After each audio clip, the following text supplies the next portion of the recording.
All right, y'all. Welcome back to another episode of Beyond the Armor. And listen, I know the first three episodes been knocking y'all off y'all feet. A lot of a lot of people on LinkedIn been messaging me about the platform, and I'm just glad to be able to give people encouragement. And the stories that come are very organic. And so I just want to let y'all know, again, for the people who may be new to the platform, what Beyond the Armor is about. Beyond the Armor is a platform that strips the person of their accolades and titles so that we, as the audience, can identify with the obstacles they had to overcome to get to the place and where they're going or where they're currently at. Today is a special one. I know I say this every time, y'all, but this is the one. This is the one, man. A former pastor, a former teacher, a father, a husband, a fashion designer, and mostly what everyone is anticipating to hear about in his fourth year of rotations in medical school. He reminds me of the book, The Question Behind the Question by John G. Miller.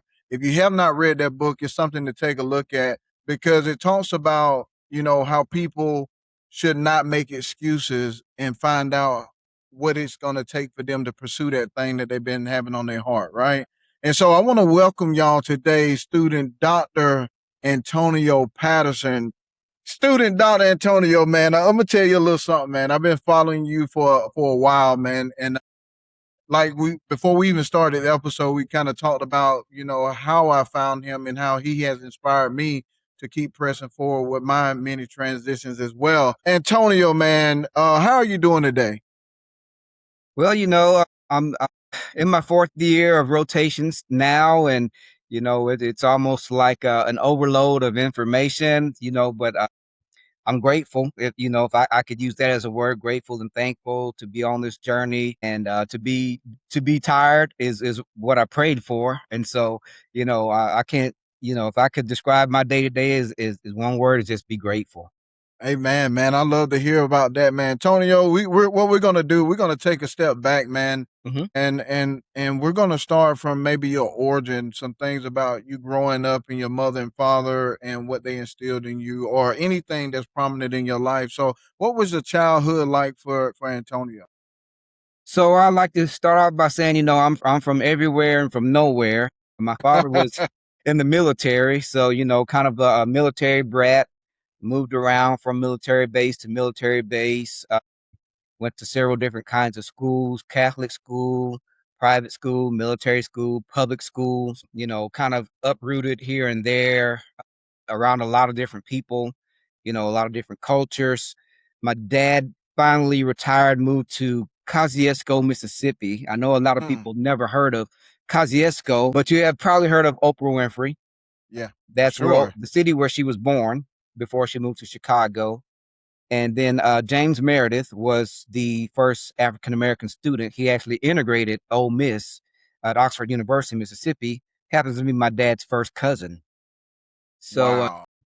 you know, kind of had that as a legacy of education, of breaking barriers. Of course, my mother and father, born in the 1940s, had access to some education, but not a lot. My mother was from Columbia, South Carolina. You can imagine, you know, That's where I'm at. that's Yeah, where you are. yeah. Okay, well, we have a little connection. I'll kind of break the story and I'll come back to it. So my mother's people are in Hopkins and Eastover, South Carolina. So For I sure. actually ended up living with my grandmother in Hopkins, South Carolina for 2 years. I went to Hopkins Elementary School for third and fourth grade. And then my family moved to Washington State. We lived at Fort Lewis. And then seventh and eighth grade, I came back to South Carolina. I went to Weber for at Eastover for seventh grade. Then I went to Hopkins Junior High for eighth grade. And then I went to Lower Richland High School for first semester of my ninth grade. Wow. Before, So, yeah, Laurel Richland is right. So, I'm a little bit outside of Columbia. I'm in like by the lake, by Lake Murray. okay, okay, But man, this is crazy because I did not know this, and I'm from yeah, this area. yeah. And but anyway, Tonio, keep going. Let me stop, So man, because I I said all that to say my mother, all of her yeah. family is there in South Carolina. And my father was from Mississippi. They met. My mother was a military nurse, and my father was coming back from Vietnam. And so they met at Fort Belvoir, Virginia, and they got married, moved back to Fort Benning, Georgia, and that's where I was born. Yeah, Fort Benning, right outside Columbia. So that's where my wife is from. So a lot of her family was in the military. My dad was a right. Marine as well, and Fort Benning is right there outside of Columbus, Georgia. So yeah, it's a small world, as they say. Small world, man. Look, thank you for that, man. I think it's very important for us to always find out like the person's story and with all that movement, Antonio. I know that one time in your life, right? And I think you was more guided toward wanting to go to the military, probably Right. because of your dad and your Yeah. mom's influence. Right. But that's something that you really wanted, but you had something that happened. Could you talk about what Yeah. happened then? So that was ninth grade. That was my first year or the second semester moving back to Mississippi. And there were only I guess, a few games left in the football season. We went to a very small school. My graduating class was 52 students. At the time, we had 18 players on our football team, and some of those were junior high because you had to have enough to dress out. And so we had what was called a jamboree because the school district was so small. We played almost like a tournament. So we ended up playing about 8 games over that weekend. And that next Sunday morning, I was at Sunday school and I felt a pressure in my chest and I blacked out. And I woke up Tuesday morning at St. Dominic Hospital in Jackson, Mississippi. So I had a heart attack. It was very severe to the point that my brother, who had just left for his basic training, they brought him back home because they didn't think I was going to live. And so when I woke up and my brother was sitting there, I knew it was pretty serious. And so they did not ever find a cause for the heart attack. And so, because it was listed as, uncausal at the time, the military would not let me even take the physical exam to get into the military. Although at the time, I had the second highest ASVAB score in the state of Mississippi. Wow. And so I had recruiters coming down a little dirt road in Mississippi to find our house and they would not allow me to take the exam, and so that kind of dashed my military dreams. The following year, after the summer of 10th grade, I went back and everybody had about a 4.5 to 5 inch growth spurt except for me. And so I knew football wasn't going to, NFL was not going to be in my future. So that's when I started hitting the books, a little bit more seriously. I was always a pretty decent student, but I knew in order to get out of Mississippi, it wasn't going to be sports. It wasn't going to be military. So education and academics was going to be my way out. And became your thing, yeah. So Antonio, because I'm also a therapist as well, like mental health, and I want to know, like, if you could take yourself back to that moment of like not being able to go to the military, and I know you transitioned and you understood like you were gonna hit the boots hard and all that, but mentally, where were you? Did you feel yourself being less than or not living up to the expectation of the household, or was it just like, well, if this don't work, let me go this way? It was a disappointment to me, because, it was kind of like you said, it was a family tradition. My father is the youngest of 12 boys, and Mm, all 12 of them went to the military, and 10 out of 12 served in foreign wars. Like I said, my father met my mother coming back from Vietnam. yeah. He had driven over a landmine in Vietnam, flipped out of a Humvee. The Humvee fell on him, broke both of his hips.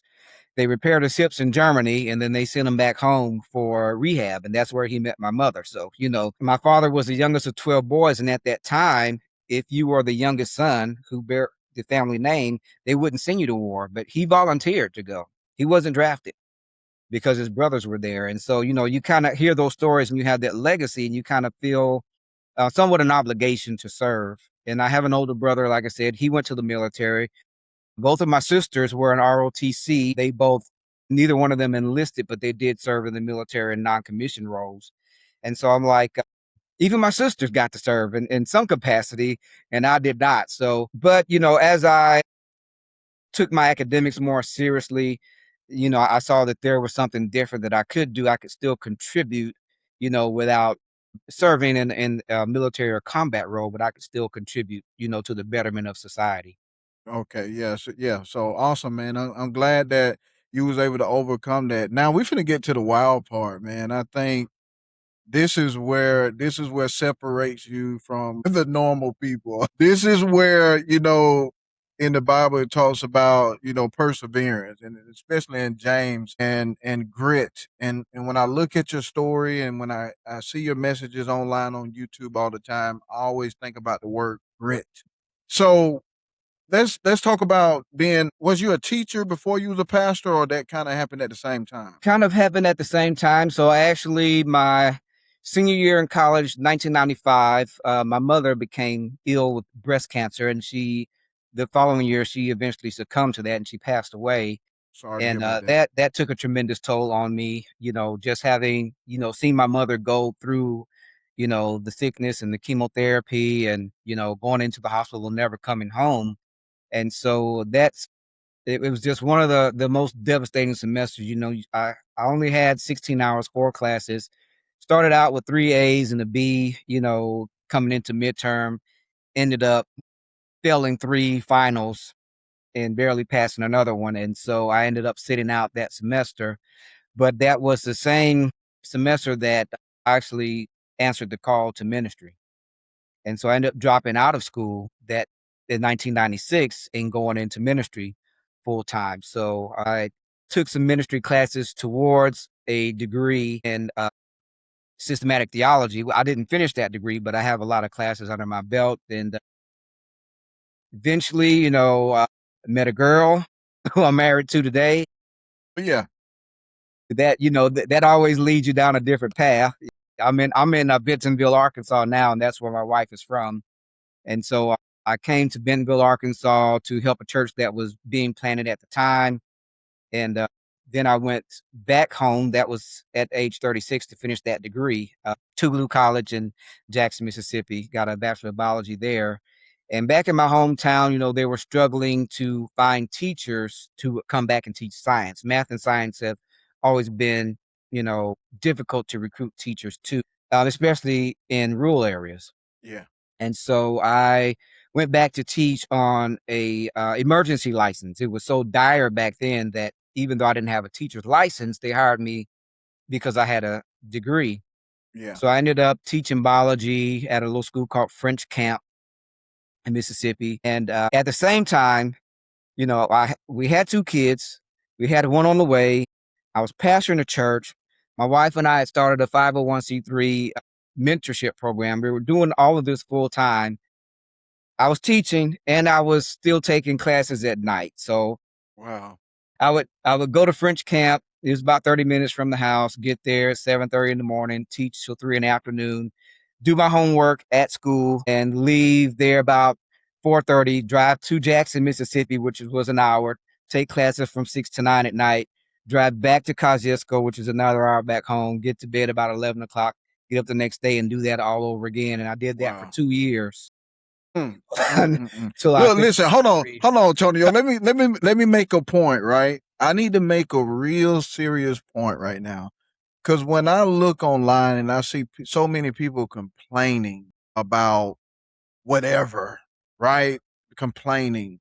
And when y'all hear Antonio talk about the plate that he had, the weight that he had, and everything he had going on, that he still did not allow that to stop him from pursuing that thing that he knew he was going to accomplish.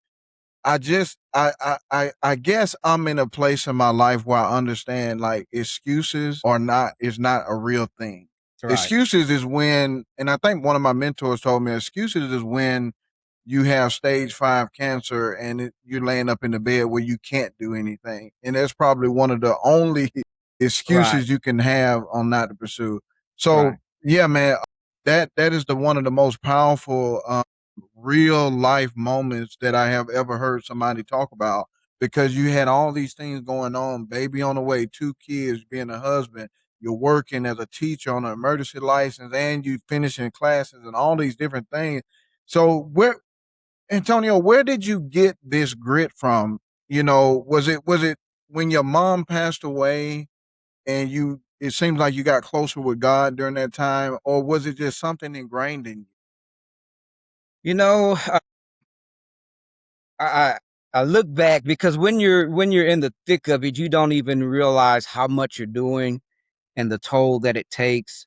But I think just wanting to provide for my family, wanting to have a better life, for my children and my wife, and also wanting to do something for the kids there in that community, because I came from there and I knew how hard it was to get out, if you didn't have a good education. And so a lot of it wasn't even about what I wanted to do at the time.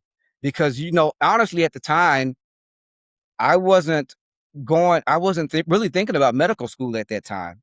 I wanted to finish my degree because I wanted my children to see that I finished, that I finished what I started, even though it was late. And I knew that without that degree, I wouldn't really, have the credentials that I needed to make an impact in the community, you know. And so after I got the degree, I still went back and I took the teacher certification at Jackson State University, which I didn't have to do because I already had a license. But, I didn't want to take a back door, and get the same, I guess, benefits that other people were getting that took the necessary route. So Wow. for all the other teachers that were doing, I said, I'm willing to go and take these classes and become a certified licensed teacher, even though the state of Mississippi has already given me a license. So that took another 2 years. But the school that I was at the time said, we will pay for it. If you will do these 2 years and teach, we will pay for it. So that was another, it was only 3 days a week, Monday, Wednesday, Friday, but that was still, driving to Hines, Mississippi after school, on Monday, Wednesday, Friday, sitting there in the class from 6 to 8, and then coming back to my family at 9 o'clock when my kids were going to bed. My wife's, getting ready to go to bed for another day. And we basically lived in the house, slept in the same bed for 4 years, 4.5 years. Well, 6 years. The first 4 years I was driving to Jackson State, and then 2 years to Hines County. So, not seeing each other just on the weekends for 6 years. Man, we gonna get to your wife later because Yeah. I think she is the real MVP, right? She's the But support. She holds it. She's the glue. That's what we call her. She's the glue that holds it all together. she's the glue. So, Tonio, we got to get to the part where the transition happened, where you knew medical school was in sight, and something obviously drew you to feel like, man, I can do this thing. What was that transition? What was that time? So this was about I want to say 2015, 2014, teaching a class that I'd never taught before. I'd gone to a new high school, and the principal said, "We need you to teach a class called biomedical science." I had not taken biomedical science, had no curriculum for it, but I'm not one that's going to turn down a task. For So I sure. said, "Hey, if you can get me the training to teach it, I'll do it." So that summer, when most teachers have their summer off, I took my 10 weeks to go and learn biomedical science at the University of Mississippi Medical Center. And was teaching that class only, it was an upper level class, seniors, there were only 6 students in the class. And this particular day, and I always tell this story, it was the last class of the day. I had 6 students there, and we're, talking about their research and everything. And one student says, "Mr. Patterson, you're always talking about medicine and being in the hospitals and stuff." And she said, "Why didn't you go to medical school?" And when she asked that question, I almost buckled Wow. because, going back now, when I started Toulouse College in 1991, my freshman year, I did declare that, pre-med major. But, I went to ministry. It took me a different route. And when she asked that question, it's kind of like, what you talked about, the excuses. And in my head, there's a lot of things I could have said, but I really felt the spirit just saying, nope, nope, nope, none of that's going to work. Answer the question. Why didn't you go to medical school? And I was thinking to myself, why didn't I go to medical school? And that's what started it. Wow. And I was driving home that day, and it's 45-minute drive. I was driving 45 minutes both ways, every day. And when I got to the first stop sign past that school, that question shook me so hard, I actually had to pull off the road. I couldn't even drive home. And I Wait. sat there for about a half an hour just thinking, you know, I could be doing something else. I should be doing something else. And so I think I went to my library the following day and I got an MCAT book and I started studying to take the MCAT. Wow, Yeah, man. What and that was a divine moment. it was. You know it's divine because of the way it hit you, right? It's sort of like when I think about when Jesus called the person by their name and they was like in shock, like how you know my name, and it's sort of Exactly. like that young lady who asked you, why you didn't Right. go to medical school, and it kind of just woke up that thing in you where it was like, man, that is exactly what I should be doing. Exactly. Yeah, Exactly. man. So that's a pivot. I Yeah. love to call a pivot there, Hmm. and it really changed your life.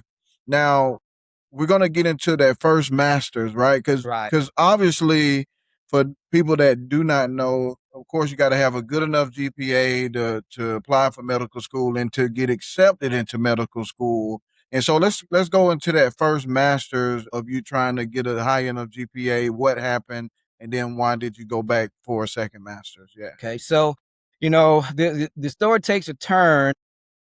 I took the so I studied for the MCAT. That same year, my father in law passed away, Mm, and sorry we were about in that. Mississippi at the time, so we came back to Arkansas to take care of my mother in law. And so I took the first MCAT. It did not go well. I had had taken the classes, but I was teaching, and a lot of what I needed to know was classes I'd taken when I first went to school in 1991 to 93. So it that kind of rocked me a little bit and it kind of set me back, well, maybe, this was the Lord's way of saying this is not for you. Maybe that score was, what I needed to get, make me think right. And so I came back to Arkansas and I started teaching here, and I was waiting for my Mississippi license to transfer over. And so I was teaching junior high, and the principal said, "Hey, you're too smart to be in the classroom. You need to be in administration." So he said, there's a master's that you can take. It's a 1 year master's at Arkansas State University. You take that, and I'll get you in as the eighth grade principal, and then you can do whatever you want after that. So, I took the GRE, passed it, flying colors, and I was going to apply to a master's program. Thing is, I was so old at the time that all of my undergrad teachers were no longer teaching at Tougaloo College. I only had one teacher that was left. So I called her. Her name is Betty Sue Hennington. Mm, And so I said, Miss Hennington, I need this letter of recommendation in order to get into grad school. This is what I'm trying to do. And she said, I remember when you took my class. This was when I went back to finish my bachelor. We had a yeah. conversation about, you wanting to do ministry or medical missionary or something like that. And I said, yeah, well, that time's passed, got a family and everything. And I really, I need to get this job. I need to get this master so I can make more money. So she said, I'll tell you what. She said, I will not write you this letter of recommendation unless you apply to both programs. Now, at the time, I did not know that she was no longer at Tougaloo College. We had a relationship, established, as adult educators. So I had her personal email. Yeah. So she said, if you apply to this biomedical science program, apply to both. I'll write you a letter of recommendation to both and we'll see what happens. So I got accepted to both. Wow. So now I have to make a decision. Do I want to be a high school principal or do I want to be a doctor? And she said to me in that email, and I have it printed off. I don't have anything. I don't have any degrees or anything on my wall. I have this letter that she sent me, and she said, "Old people can learn too." Wow. And so that was the catalyst. And so I applied to the Masters of Biomedical Science at University of Mississippi Medical Center.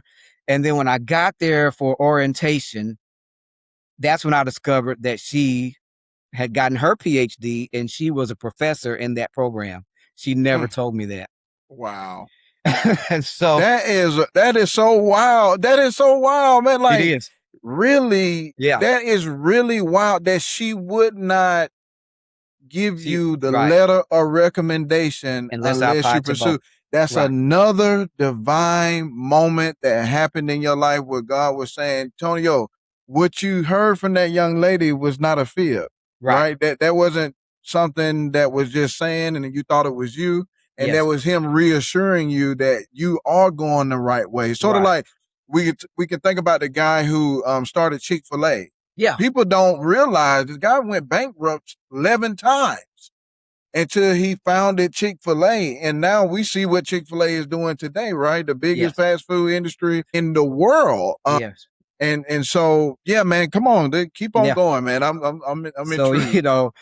so again, at that time I was here in Arkansas, my family was here, had to make a decision to go to Mississippi.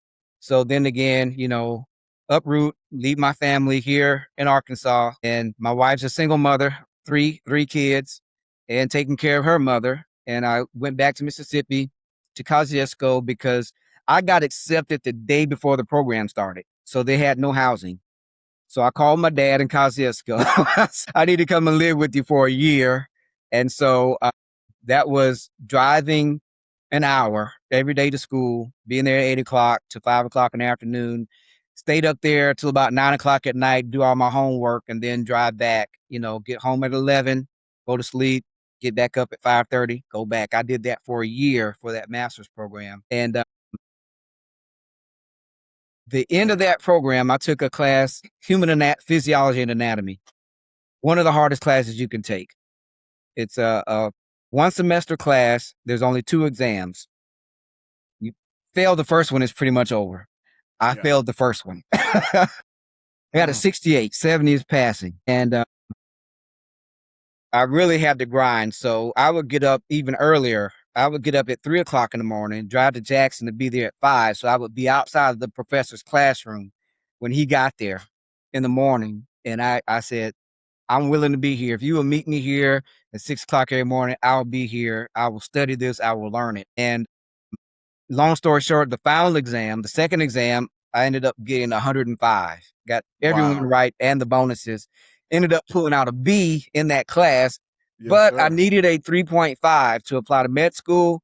My GPA was a 3.45. My goodness. Right on the cuff, man. 3.45 is what I got. And so I took that back. A lot of people said, "Hey, just go ahead and apply anyway. You may just squeak in the door." And I think it's just the way God works. He never wants it to be you. He always wants it to be him.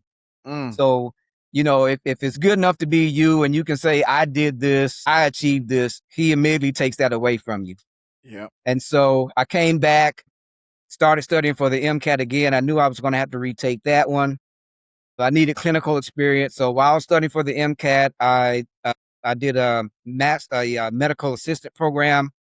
That was a year program, and I took the MCAT again. Got a little bit higher, still a few points off from what I needed, and so I applied anyway. I applied that. This was my third cycle. I think I applied to 16 schools.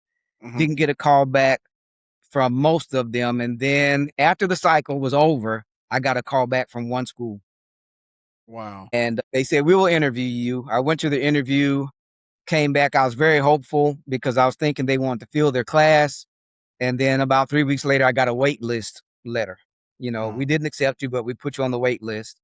And then about 2 weeks after that, they said the class was full. They didn't accept me. So, I'm like, well, what can I do? I'm already a medical assistant. I know I'm going to have to take the MCAT again. I didn't get in. So I applied to X-ray tech school. So now I'm 6 weeks into the X-ray tech school and I get a letter, you know, although we didn't accept you, we were very, impressed with your application. We want to offer you a spot in our biomedical science program. Well, I already have a master's degree in biomedical science, but Right. then they added this, students who pass this class get an automatic interview and conditional acceptance to our medical school program. Can't turn that down. You can't turn it down. But I was already 6 weeks into the X-ray tech program.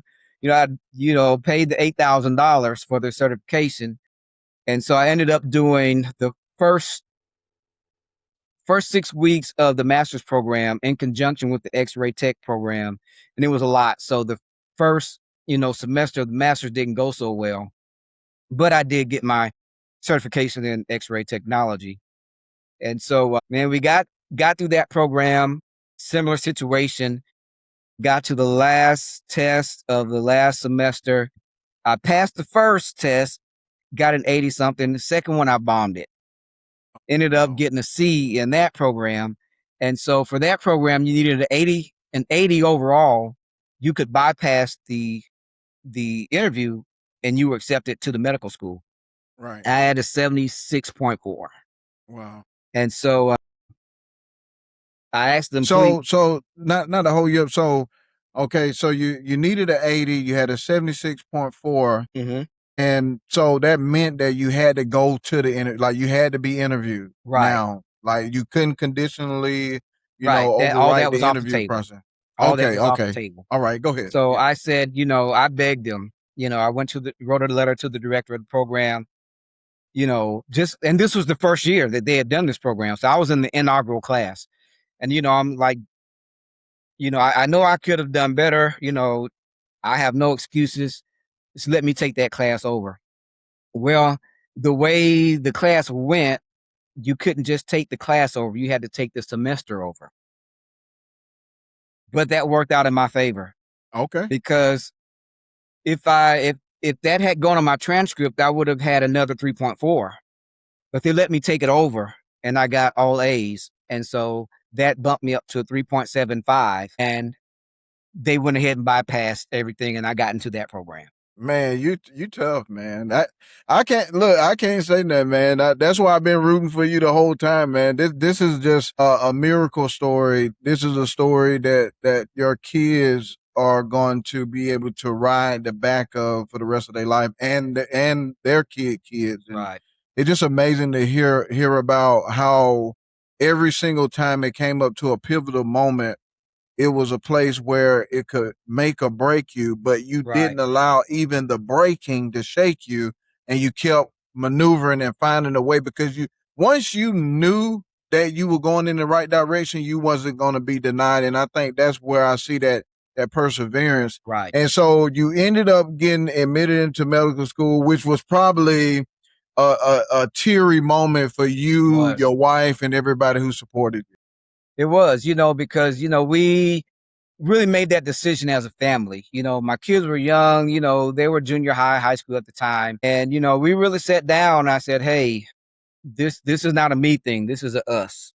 We are going to do this. I told the kids, if I'm going to be in school, you know, you all can't have mom doing everything around the house. You got to learn to be independent. You have to help, help around the house, pick up things, wash things, do what you can for yourself so she doesn't have as much work to do. And so, and I asked them, hey, do you all want dad to be at home? Do you want dad to be a doctor? If you do, this is what it's going to take, you know, and they were all, yeah, I don't think they understood the gravity of it at that Yeah, time because of their ages, but they had seen all the other things. They saw me go to Mississippi and do the program and then come back. And that second master's was actually during COVID. yeah. So, pretty much all that was online. And I told my wife, same thing, if at any point, this gets too heavy for you, I can stop because, my first ministry is what happens in this house with my family. But she pushed. She was like, this is a God thing, and you really need to do this, and we're gonna make sure it happens. So So yeah, man, let's take a moment to talk a little bit about your wife, man, because what I'm hearing, like people dream of having a partner in crime, like your right, wife, right?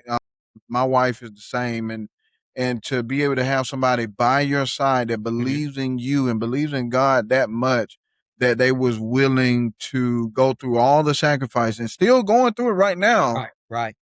to see you accomplish what God had already put on your heart, man.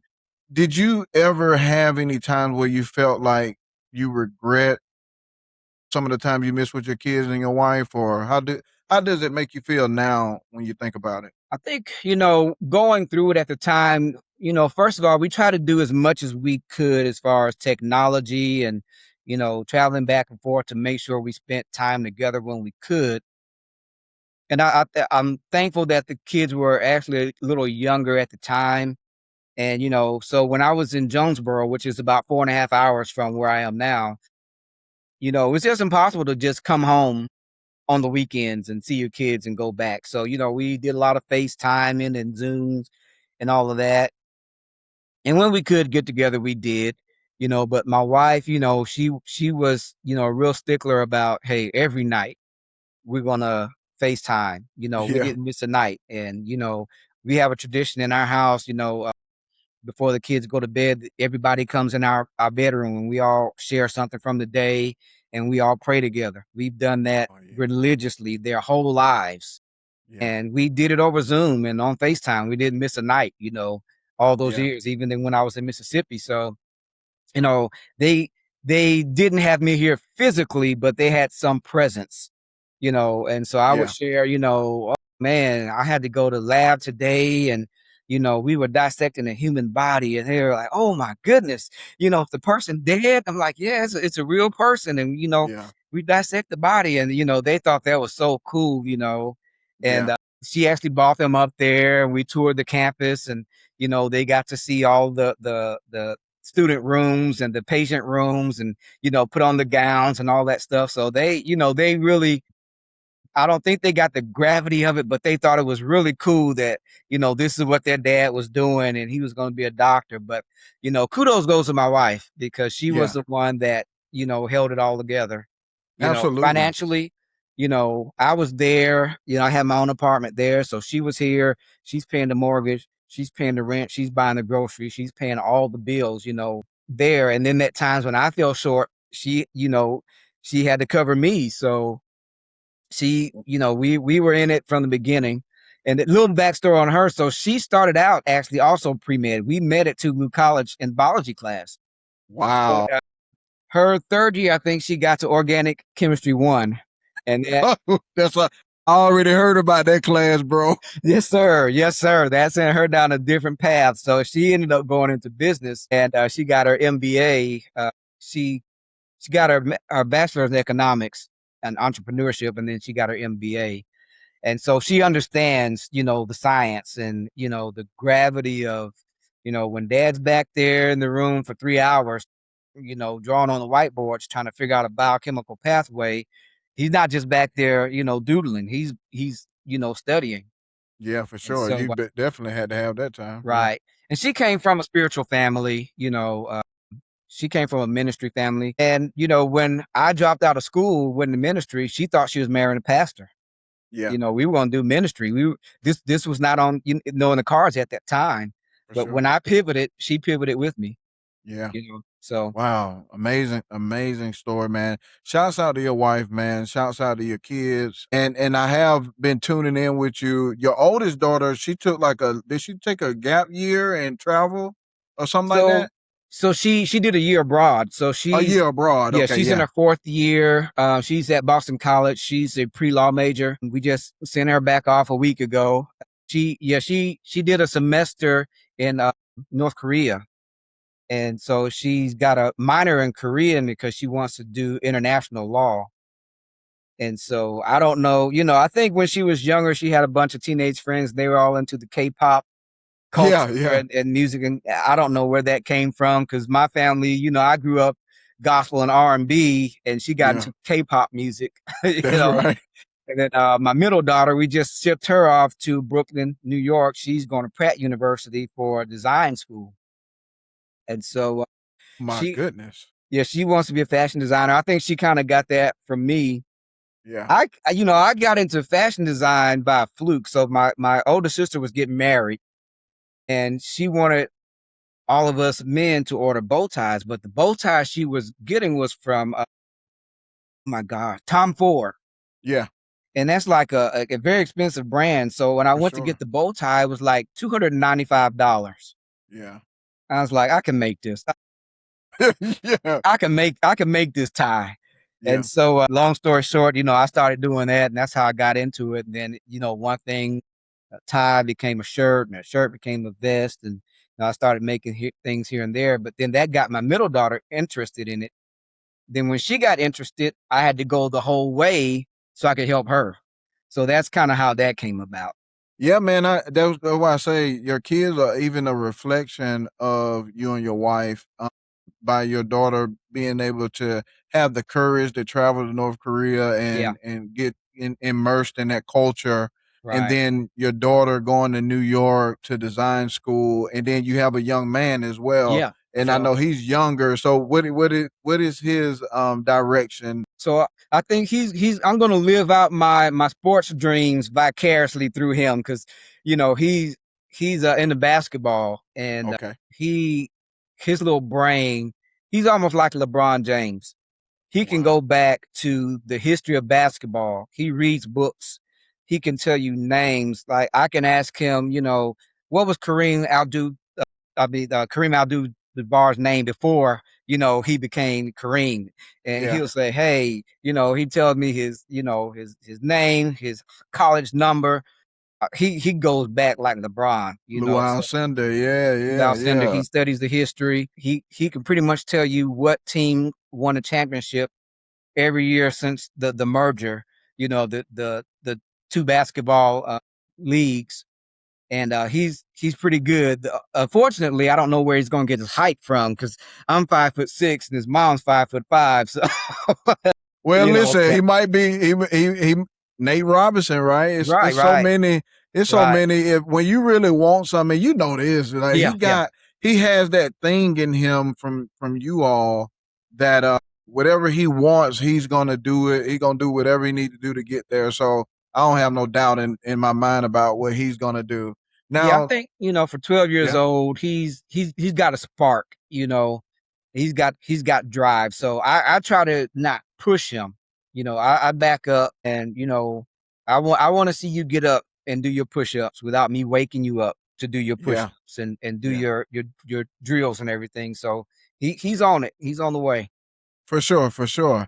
Now we're in medical school. You have currently in your fourth year Right. rotation, right? Right. So it's a moment of time in this path that Yes. I started tuning in the most, Hmm. and this is where you were taking. I think it was step one, step two. I'm not sure the exam, but you didn't pass it a Right. couple of times. Yeah. Tell me about that particular exam. What made it so hard? And when you finally got past it, how did you feel? So yeah, that was the step one exam. We call it level one in DO, and so the first few exams I took were called benchmark exams. So our school has a benchmark number that you have to hit before they will approve you to take the actual test, because they want their first time pass rate to be above 90%. The first two times I took it, I was so low. Is almost like, what have I done in all this time in Yeah, medical school? What have I learned? And I think I went down that path to discover something about myself that my wife probably told me, a lot of people told me, and that, I tend to be a perfectionist. And when you're a perfectionist, you kind of miss the forest for the trees, as they say. You miss the little things, focusing on the big things. And so, I took the exam, and it just seems like I've seen all these things, I know all these things, but I cannot bring it together. And so, I'm trying to figure out, is it my timing? Because I did run out of time. Of course, if you run out of time, you leave questions blank, you're not going to do well. So when I was in about third grade, I was diagnosed with what they call back in the 80s ADD. And yeah, so I said, well, maybe it's still that, maybe it's my focus and concentration. So I went to get screened for that. Sure enough, they said, yes, you did test positive for adult ADHD, yeah, and maybe you should be medicated, which in the African American community, there's a stigma, to having any kind of what we see as a learning disability. Your community would say you slow, or you know. yeah, And so, but I mean, I had done well. I always knew that I wouldn't say that I had a attention deficit, but I was never a person that could sit down and do one thing. As you can see from this interview, there's not one thing that could ever just hold me and keep me there. for And sure. so, I started doing different things to overcome that. I took the medication, And I started taking classes and everything to see what was the test taking, because I took the MCAT multiple times also, Right. as well as the GRE, and I'm thinking, always do well in my classes, but standardized tests, not my thing. Yeah. And so I remember the day before I went to take it the second time, I was sitting there, in the car, and something just told me, you remember, you had the second highest ASVAB score in the state of Mississippi. You don't have a test taking problem.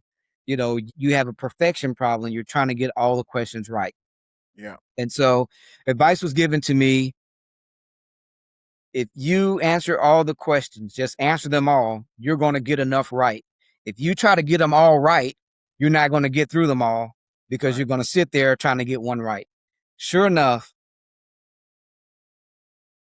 I went through the test. There's, 350 something questions. It's an 8-hour test. I finished in 6.5 hours and passed it on that second time. And I remember you talking about like Not trying going hard. back and looking at the analytics, Right. and you when you was failing, what you were doing was you was changing it from Changing the the answer right answer to it the to the wrong. wrong answer with a lot of percentage of your test. Yes. And that was your problem. That was your blocker because, like you said, that perfectionist Right. attitude. Because I mean, I'm a software engineer now, but I'm still a therapist, Right. and so that overcoming is sort of like a brick wall that's Hmm. ingrained that you have to kind of overcome. And Right. the whole time you're thinking is one thing, but it's actually the perfectionist side where you just need to answer all the questions. That's all it was. That's And all it so, was. Just, you can't get them all right, and they don't expect you to get them all right. I didn't know that at the time. Some of those questions are what they call experimental. yeah, So if a certain percentage of students get those questions right, then they will, assume from that this is what's being taught in the curriculum. We'll add that to the next test. But if you miss it on this test, it doesn't count against you, because it's just experimental anyway. So wow, yeah, I finished it, in 6.5 hours, passed it, very well, far beyond what I did the first time. And ever since then, it's kind of been like, I take the test seriously, but I realize that I'm not competing against the test. I'm competing against me. I'm wow, competing against me to see how much better I got since the last test. How much did I improve? yeah, And so I'm taking my level two. I hit the benchmark for my level two exam. I'm probably going to take that within the next 2 weeks. I'll find out whether they approve me tomorrow. Also, tomorrow, my first day back in the clinic, in my actual family medicine rotation. So tomorrow let's morning, I go. have on the stethoscope and the white coat, and I, Yes, be sir. back. Yes, sir. But that's all it was. And I think that's a lesson of life. We weren't called to be perfect, but we are called to see our shortcomings for what they are and try to better ourselves from that. Yeah, man, awesome, awesome message. Listen, Tonio, you had a short the other day, and you said the time is now. Yes. And I'm gonna tell you the truth, man. I shed tears, man, when you talked about your kids going off to college, and you were looking at your age and where you're at, and how fast time can Yeah. fly. Man, give the people that message here on Beyond the Armor about the time is now. Yeah. So, I kind of, a similar analogy that I have of that is, I remember when I was in high school, I had an old Ford Escort. It was a 1984 Ford Escort hatchback, Yeah, and the gas needle broke on it. And so life is kind of like having gas in the tank, but not knowing how much gas you have. You don't know when you're going to run out of gas. The thing about a car is you can keep putting gas in it, yeah, but in life, you can't add anything to it. And so, no, I thought about, my kids seeing dad as a pastor, seeing dad as a teacher, now seeing dad in medical school, and now they're in college and they're yeah, doing their own things. yeah, My son was in preschool when I started medical school. I've been in school most of his life. yeah, And so I was thinking about that, like, wow, I just sent a 21-year-old daughter off to college, and the 18-year-old daughter to college. And, I did miss a lot of their lives. I didn't get to go with my oldest daughter on her first day of college when she moved into her dorm. That's yeah, what dads do. Yeah. I didn't get to have that experience with her. I missed pretty much all of her senior year of high school. My son's first 4 or 5 years of elementary school, not seeing him get on the school bus for the first time or walk into a classroom, missing those types of things. And I realized, hey, I'm 53, you know, I don't know how much gas I have left in the tank. But, I wanted people to know that, yes, you can do things at an older age, but that older age is not guaranteed. My mother Wow. died at 50, Yeah. you know, and so my encouragement was, yes, age is just a number. Older people can do older things, but, if you're going to do anything, the time is now because today's was guaranteed. The time that you're living in right now, Yeah. even with technology, when I first came to here in Arkansas, I was substituting. First class I substituted was seventh grade. It was called Introduction to Technology, and they were learning to code. I knew nothing about coding. That's what I And do now. so I got on the internet and there was a website popped up. I just typed in coding. There's a website called freecodecamp.com. That's where I started. That's where you Yeah. started. Yeah. So I did free code camp. So hello world, you code hello world, and then you post the cat, and then you get it, so I did the whole course of front end all the way up, to the end where they put you in a group and then you work on a project together. And Yeah. that's when I got into the grad program. But the kids, they were doing a code language called Ruby Rails. I don't know if Yeah. Ruby on Rails. you Yeah, for Ruby sure. on Rails. And then they went to they were doing some JavaScript also Yeah. then. And I was learning from the kids how to code. And it was interesting because that was not something that I would have gravitated towards because I had a natural science background. But once Yeah. I started doing it, I was really getting into it. My wife said, no more, no more. You got to pick one. You got to pick something. And Yeah. so, once I got into the grad program, but I always wanted to go back, and really get into the coding because I felt like if I could combine medicine and coding, that those are two roads I could bring together, you know, and have some autonomy to move back and forth between those two things. So don't put it past me if you see me on YouTube one day saying, "Hey, you guys, I developed this app." For sure. No, listen, I definitely not gonna put it past you because it's like me, right? I'm a clinical, I'm a licensed clinical counselor Right, associate, and right, also what made make it so funny, man, about me and your story that is a lot similar too. Because as I was finishing my master's in clinical mental health, I started to learn how to code because my mom, she was her health was declining, so it was a way for me to do some self care. I took it as like self care because I work out as well, and I got addicted to it, and then I started to see like how it enhanced my problem solving skills, exactly. and mentally it really captured me, and I was like, what if I was able to give this skill to kids that were at risk youth? And I seen somebody named Leon Noel, and you can look him up when you get a chance. He's from the Boston area. But Leon Noel, he's a guy that was during the COVID period.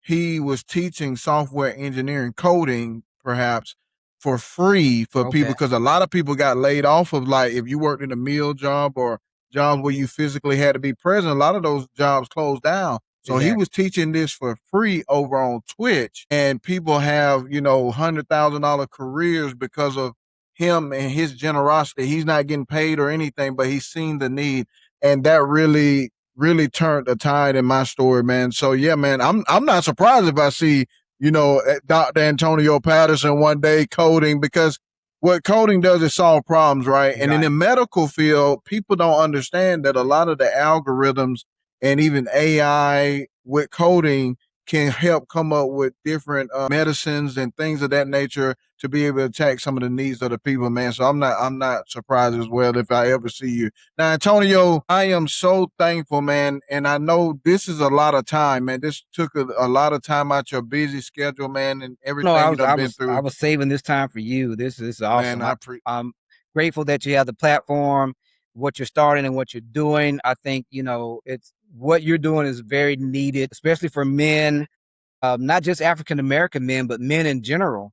Yes. Because we feel like we have to be the backbone of everything. Yeah. And people see us for what we do, but they never really see us for who we are. And I Yeah. think your platform is unique in that people get to see a person for who they are, not just what they do. So kudos to you. I appreciate what you're doing. Man, I appreciate that, brother. I'm gonna have all the student Dr. Antonio Patterson. Any way that y'all can give, I'm gonna have that in the description. I got his Cash App, money sign Tony Patterson '06. I got his Venmo. I'll have all this in the description, y'all. Listen, he needs help going, to finish out this last stretch, and he's gonna be able to do a lot of good. And I think that as people in a community, no matter what race, no matter what you believe, when we can help somebody reach their goal, it actually makes the world better. It and does. and that's the thing. Like every time people accomplish their purpose, it makes the world better. So if we Right. can give the Antonio, man, y'all make sure y'all give to him. I have everything, even his Amazon wish list as well. I'll have that in the description. Antonio, is there anything that you want to leave the people with, to carry forward? I always say, my thing is that you don't want to be on your deathbed saying, what if? You know, what if I had tried? What if I had asked the question? What if I, uh, what if I had just pushed myself a little harder?